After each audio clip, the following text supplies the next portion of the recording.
So after Park Bar, we went to Left Bank and met up with Todd. Yeah. So now Todd can really join us in and give us in that this whole thing. Thank. Well, I guess you guys have been there for a little bit before I got there. Got in, paid the cover. You guys are about ready to go. I mean, I think that's somewhat indicative of what we thought of like Left Bank, especially on that night, Friday night. now this is kind of funny though, because I don't know, maybe it's time is done, because I remember going there like a year ago and I liked it, and it just seemed kind of like dead to You me. really hit on something that's, most cities, but in DC, clubs just change so quickly. Kind of exclusive, has a nice kind of cool crowd, whatever. Yeah. And then they realize they got to make the money.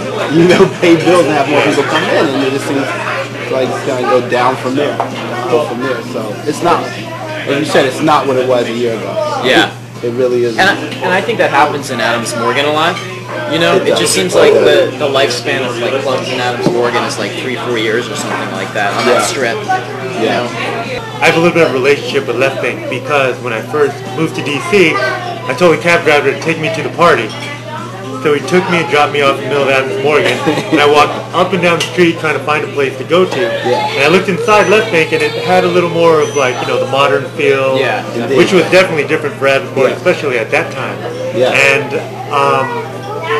stepped in, and it was popping, most of Adams Morgan. But this was like 2 years ago. 2 years ago, exactly. So it kind of feeds into what you're saying. Yeah. It's, it's kind of like divey places, cheap drinks, college crowd.